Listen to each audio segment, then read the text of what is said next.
General Hospital will reveal interesting facts of the week from March 24 to 28, 2025. First, Elizabeth sat quietly in her chair, her blue eyes deep in thought as she replayed the emotional conversation she had with Lucky. Their discussion still echoed in her mind, the raw honesty between them washing away any remaining barriers. The passion they shared had never truly faded, but both knew that the wounds of the past couldn't simply be erased by a moment of weakness. She vividly recalled the night before, when they had nearly given in to the temptation of old feelings, only to stop themselves at the last moment. It wasn't a lack of desire, it was the understanding that they needed to figure out what was really pulling them back together. Was it love? The nostalgia of what they once had? Or just the loneliness pushing them into each other's arms? Lucky, with his steady yet conflicted gaze, had made it clear that he didn't want to rush into something only to hurt Elizabeth again. He needed to know if they could truly start over, rather than just falling back into a familiar but fragile cycle. And Elizabeth, even as her heart ached at the sight of him, couldn't deny that she shared the same fear. But love is not something that can be ignored so easily. As they spent more time together, the memories of their past, of a relationship built on passion, trust, and deep understanding, became harder to resist. Elizabeth realized her heart still beat faster whenever Lucky was near. And Lucky, despite the many battles he had fought both within himself and with the world, couldn't deny that Elizabeth was still the one who made him feel whole. If they could find common ground, if they could trust each other again, nothing would stop them from surrendering to the love that was once again rising between them. This time, it wouldn't be a reckless impulse but a rekindling of something sacred. And perhaps, this time, they wouldn't lose each other again. Second, Nina found herself tangled in a web of anxiety, the weight of her worries growing heavier with each passing day. Drew had become an undeniable source of tension in her life, his influence over Willow raising alarm bells that she could no longer ignore. She had hoped to subtly steer Willow away from him, but the younger woman's determination to move forward and establish her own independence was proving to be a formidable challenge. The mere thought of Willow deciding to live with Drew unsettled Nina deeply. She had worked tirelessly to build a fragile bridge between herself and her estranged daughter, only to feel it slipping through her fingers as Drew's presence loomed larger. It wasn't just about proximity. Nina feared what Drew might say, what seeds of doubt he could plant in Willow's mind about their already fragile relationship. Determined to maintain control, Nina resolved to find a way to drive a wedge between them. She couldn't allow Drew to turn Willow against her, not after all the effort she had put into proving herself. But as she schemed to keep them apart, an unsettling realization crept in: her relentless pursuit of control might cost her everything. If Willow discovered Nina's true intentions, the progress they had made could be undone in an instant, leaving Nina with nothing but regret. To make matters worse, Drew held a dangerous card up his sleeve. If he chose to reveal the nature of his past with Nina, he could drag her down with him, exposing secrets she desperately wanted to keep buried. The mere possibility sent a chill down her spine. She had been so focused on manipulating the situation in her favor that she had underestimated the consequences of Drew's retaliation. No matter how she looked at it, Nina was standing on the edge of a precipice. If she pushed too hard, she risked falling, losing Willow's trust forever. But if she did nothing, Drew's grip on Willow could tighten, leaving Nina powerless to reclaim her daughter's affection.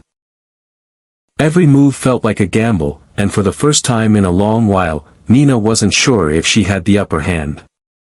Third, Drew was carefully orchestrating the upcoming press conference, fully aware of the high stakes involved.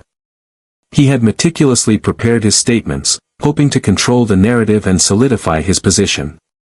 However, as with any public spectacle, the potential for disaster loomed over him.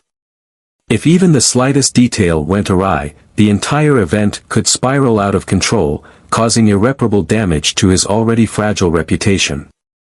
The uncertainty surrounding the press conference made Drew uneasy.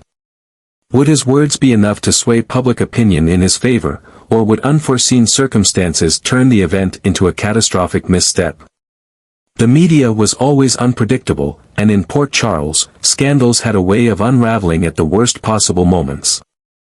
If someone with a grudge, perhaps Nina, or even a figure lurking in the shadows, chose to exploit the situation, Drew could find himself at the center of a controversy he never intended to ignite.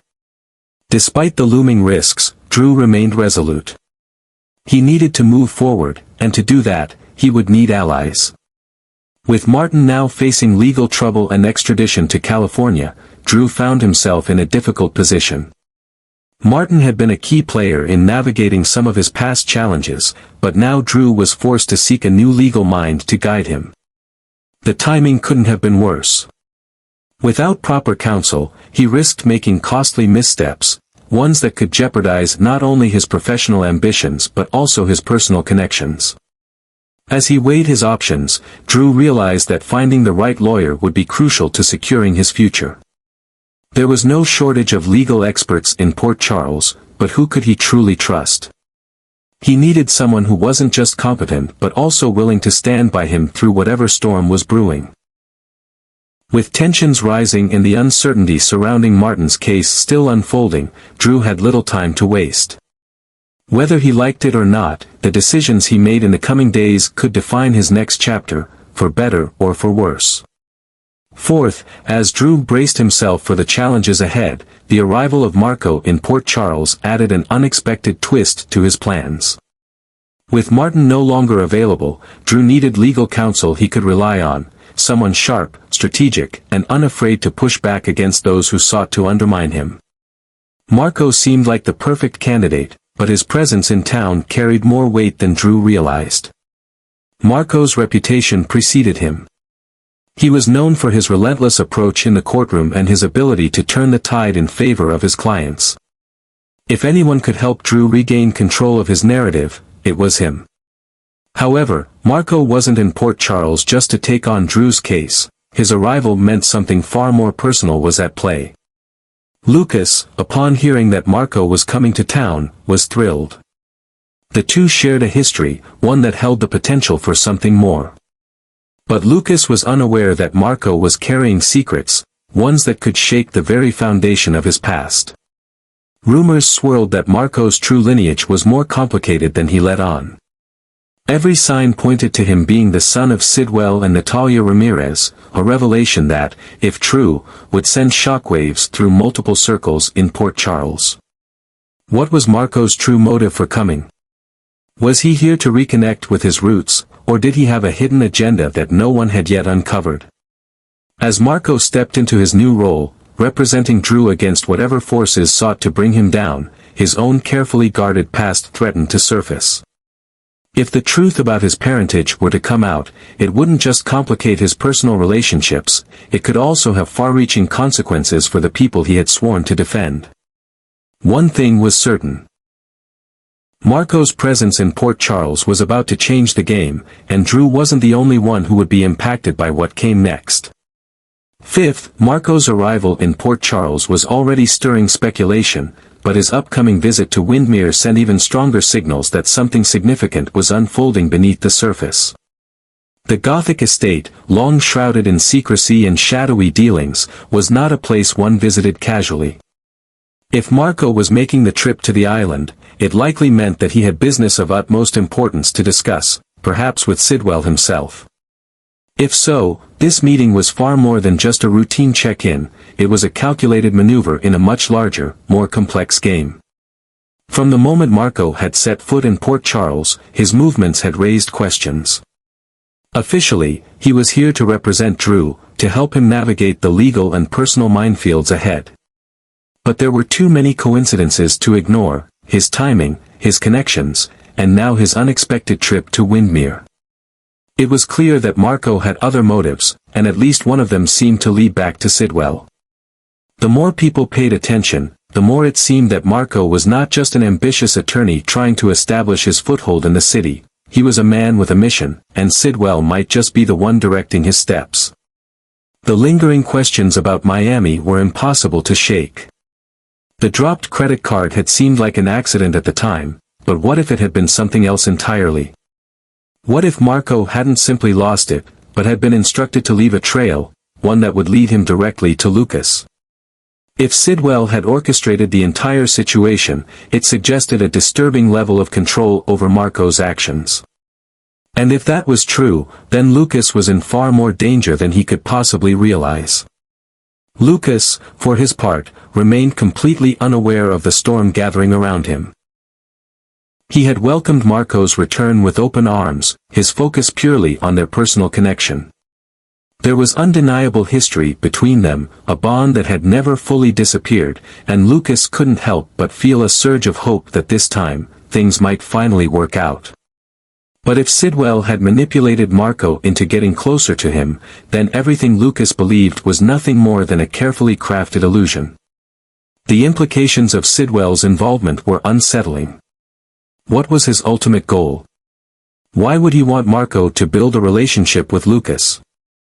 Was this just a way to exert influence over someone close to the medical community, or did Sidwell have a more sinister reason for entangling Lucas in his plans? The man had always been a master manipulator, his mind working several steps ahead of everyone else. Whatever scheme he had set into motion, it was already well underway, and Lucas was being drawn into it without even realizing he was a pawn on the board. Meanwhile, Marco's role in all of this remained ambiguous. Was he merely following orders, executing Sidwell's plan with careful precision? Or was he operating with an agenda of his own, one that might eventually bring him into conflict with the very man who had shaped his life? If he truly was Sidwell's son, then his loyalty could be tested in ways no one had anticipated. Would he remain devoted to his father's vision, or would his growing connection to Lucas force him to question everything he had been taught to believe? At the same time, Drew's own situation was becoming increasingly precarious. He had been counting on Marco to help him navigate his legal battles, but if Marco was being controlled by Sidwell, then he might not be the ally Drew believed him to be. If Marco had been sent to Port Charles with a mission that extended beyond legal defense, then Drew might soon find himself caught in the crossfire of a much larger war. Sidwell's plans were in motion, and the people of Port Charles were walking straight into them. Marco's actions in the coming days would determine whether he was a protector or a threat, a friend or a foe. And as Lucas unknowingly stepped closer to him, the question remained, was Marco truly here for him, or was he just another piece in Sidwell's dangerous game? Finally, Portia could feel the pressure mounting with each passing day, the weight of Drew's threats pressing down on her like a force she couldn't escape. Ever since she learned of his blackmail scheme, an unshakable sense of dread had taken hold of her. She knew Drew was a man capable of playing the long game, of using his power and influence to dismantle those who crossed him. And now, she was in his crosshairs. She had fought hard to build the life she had, a respectable career, a family she was desperate to protect. But if Drew followed through with his threats, everything could crumble in an instant. The secrets she had worked so tirelessly to keep buried could be exposed, leaving her with nothing. She couldn't allow that to happen. Portia had faced adversity before, but this was different. This wasn't just about reputation or pride, it was about survival. If Drew was determined to bring her down, she had to find a way to strike first. Meanwhile, Ava had been keeping a watchful eye on the unfolding chaos. She knew better than most how dangerous secrets could be, and how quickly they could turn deadly. The tension surrounding Drew had been escalating, and the more she observed, the more convinced she became that he had made an enemy far more dangerous than he realized. Drew was playing a game he might not be able to win. Ava had seen this type of situation before, powerful men who thought they could control everything, only to find themselves swallowed whole by forces beyond their control. If someone was looking to settle a score with him, it wouldn't be long before the walls started closing in. Her instincts told her that someone was already making moves against Drew, someone lurking in the shadows, waiting for the perfect moment to strike. And if Drew wasn't careful, he wouldn't just be fighting to protect his reputation, he'd be fighting for his life. The possibility of murder loomed over him like a dark cloud. Had he already crossed the wrong person? Was he on the verge of becoming the next name in a long list of Port Charles tragedies? If Drew didn't tread carefully, he might not live long enough to see the full consequences of his actions unfold. And for those watching from the sidelines, it was only a matter of time before the first deadly move was made.